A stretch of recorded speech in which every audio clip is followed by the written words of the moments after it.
Martin Truex Jr., Kyle Larson, Kyle Busch, and Kevin Harvick.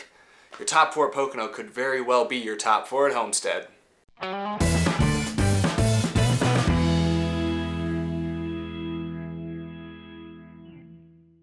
How's it going, everybody? My name is Eric and welcome to Out of the Groove. Just got done watching the Pocono race, the Tricky Triangle. Got a lot of stuff to talk about, so let's just jump right in. I don't want to waste any of your time. This was a race that was dominated by your usual suspects, or the drivers we've kind of become accustomed to seeing lead this year. Kevin Harvick led a lot of laps, Kyle Busch led a lot of laps, Martin Truex Jr. led a lot of laps, Kyle Larson was the best Chevy the entire time, so it was really just, same story, just another verse. And if you guys have been watching me for a long time, you'll know I'm not a big fan of the racing at Pocono. It's an interesting track, it's a very beautiful racetrack, but the racing, the cars just get so strung out, so single file, there's not a lot of passing. In the first couple stages, I think we saw like 2 passes for the lead under green, and both times they were under commercial break. So it's just not exactly a really exciting racetrack, so I gotta admit it. I'm gonna say it right here, right now. I think most of us had the same thoughts. The first 120 laps or so were really not that exciting. Well, just kind of sitting here twiddling my fingers watching the same 3 or 4 guys dominate the race once again. That being said, it's still very impressive. I talked about this last week, how it's still impressive to see how Harvick and Kyle Busch week after week continue to answer each other. It'd be easy for Kyle Busch, after Harvick won 3 in a row at the beginning of the season,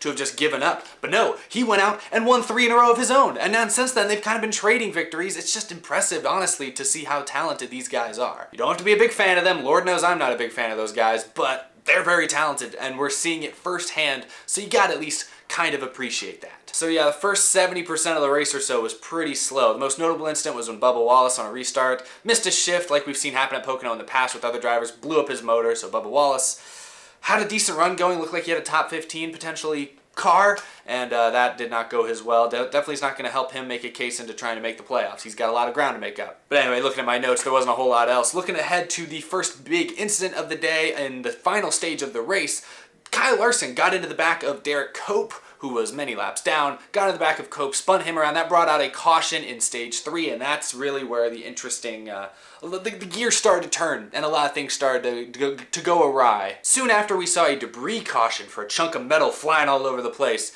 and then with about 20 laps to go, and this opened the door to some interesting pit strategy. We saw drivers like Kyle Busch, who had spent most of the race in the top 2 or 3, led a lot of laps. He took 4 tires and restarted 8th. Meanwhile, Martin Truex Jr. and Kevin Harvick, who'd also dominated the race and been up there, stayed out. A couple others, Larson stayed out as well. You saw a few drivers take 2 tires, such as Austin Dillon and Ryan Blaney and others. So really, you had the top 4 on old tires, you had the 5th, 6th, 7th on 2 tires, and then Kyle Busch was the first car on 4, but he was back in 8th. And this restart happened with about 16 laps to go. That's where things got interesting. On that restart, we saw Denny Hamlin just be Denny Hamlin again, get sideways and wreck himself and Alex Bowman. I like Denny Hamlin, I don't mean to bash him, but he's a great driver. He's a very good driver, he's won a lot of races, but he just wrecks people. I mean, just look last year at Richmond when he wheel hopped and took out Martin Truex Jr. I don't have to remind you guys about Martinsville last year either, when he dumped Chase Elliott at the end of the race. And then this, just car snapped loose on him and he wrecked himself and Bowman. He just happens to Hamlin more than it happens to other big drivers. But anyway, that knocked them both out of the race, led to another restart with, the running order kind of shuffled. Truex had managed to hold on to the lead.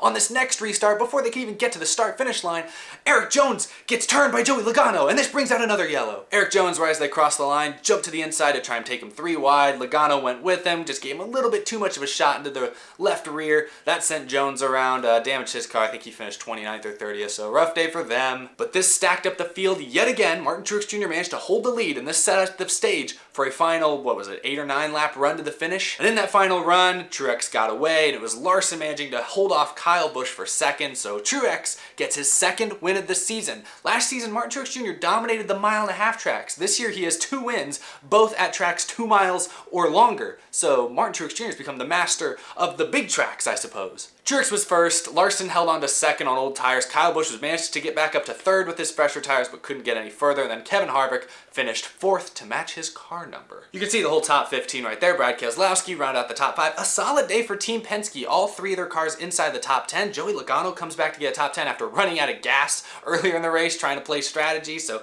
solid comeback for them, a good strong day for that team. I'll talk about it more in a minute, but you see 2 more Hendrick cars there in the top 10. Another overall decent day for Hendrick Motorsports. They're coming off kind of another pretty good day at Charlotte, so this is maybe still a decent trend for Hendrick. I gotta give my boy Matt Kenseth the shout out with a top 15 finish. Given that he was a lap down in 32nd pretty late in stage 2, The fact that he came all the way back to finish 13th with his teammate Stenhouse there in 14th, good day for Roush Fenway Racing. Quite the turnaround, I must say. Matt Kenseth, I know he wrecked at Kansas, but then he won the pole in the All-Star race, 17th in the 600, and now 13th at Pocono. He's trending in the right direction. Roush, this experiment with Roush, putting Kenseth in that 6 car, might be working out okay. And I'll look at the points later this week, but now Ricky Stenhouse is currently in the playoffs, on the playoff grid, so the performance may be just getting a little better for that team. But yeah, anyway, there's the rest of your top 15 right there. I said I would talk about it a little bit. I gotta talk about Hendrick Motorsports. They've been the hot topic of conversation this year. Got more to say. Last week, Jimmy Johnson had his first top 5 of the season. People were like, Hendrick Motorsports, we're back. Woohoo, we're coming for that championship, baby. You better buckle your seatbelts. And I told you guys to take a step back and say, wait for Hendrick to do that 2, 3, 4 weeks in a row. This weekend at Pocono, they were good, again, but I gotta say it, they were not as good as they were at Charlotte the week before. I know Jimmy Johnson did finally lead a lap. Jimmy finally led his first lap of the season this week at Pocono. Gotta give him credit for that. But at the end of the day, 2 cars in the top 10. I mean, Jimmy was occasionally flirting with the top 5, but, Bowman wrecked out, and he was really never any higher than 10th or 12th on the track.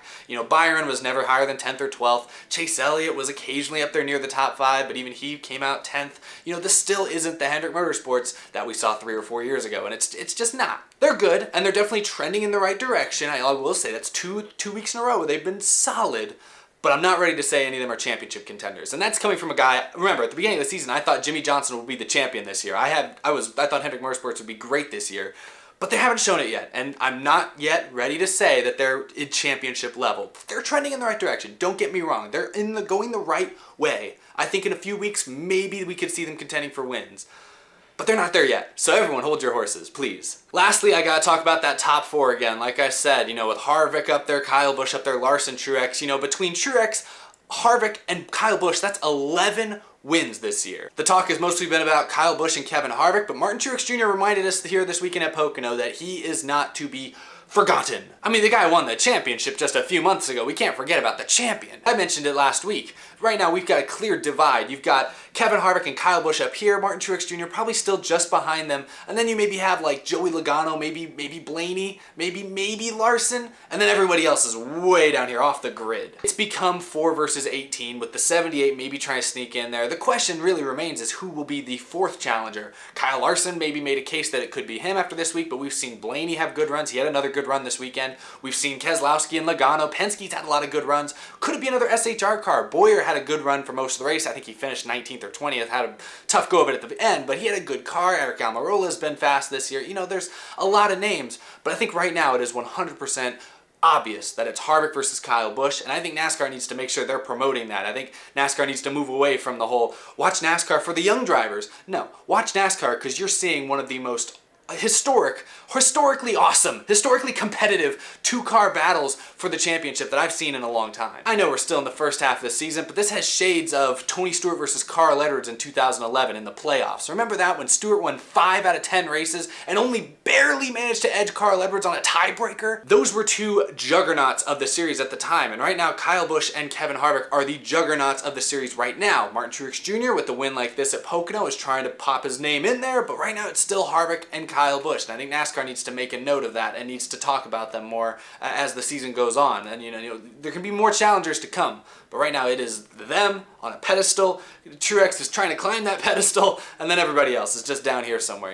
I'm not ready to say Kyle Larson's a championship contender. They've had too many issues, self-inflicted issues, some of them this year for me to say that. I'm not ready to give it to a Penske car just yet. They've only got 1 win this year, and that was Logano at Talladega, so they got to actually win races before I'm ready to say that. And Lord knows I'm not ready to give it to Hendrick Motorsports yet. I want to give it to Hendrick Motorsports. I want Chase Elliott and Jimmy Johnson up in that top 5 by the end of this year, but they're not there yet. So right now, it's Harvick and Busch, and then the rest of the boys. So there you have it. That's my brief review of this weekend's race at Pocono, the Pocono 400. Let me know what you guys think about this race. Let me know what you thought about the winners, the competition, the wrecks, all the sorts of stuff. Let me know what you guys think down below. Thank you to our Patreon sponsors of the show right here. And you guys can also become a sponsor of the show for just $5 a month. You can have your name up here. You can support the show, keep things moving, keep things rolling, keep the content flowing. I really, truly appreciate it. Follow me on Twitter at DexRacing. keep the conversation going on there. This next week we go to Michigan, a track where Kyle Larson, I think, has won 3 straight there. So Kyle Larson, I was just talking about how he still needs to make a name for himself before I treat him as a contender. He could do it with a win this weekend at Michigan, so that'll be very interesting to watch for sure. I'll make at least one other episode later this week that'll talk about that race, talk more about this race, but this is just me dipping my toe into the water of that was Pocono. So thanks everyone for watching. Let me know what you guys think. I'll see you guys later this week. Have a good one, everybody.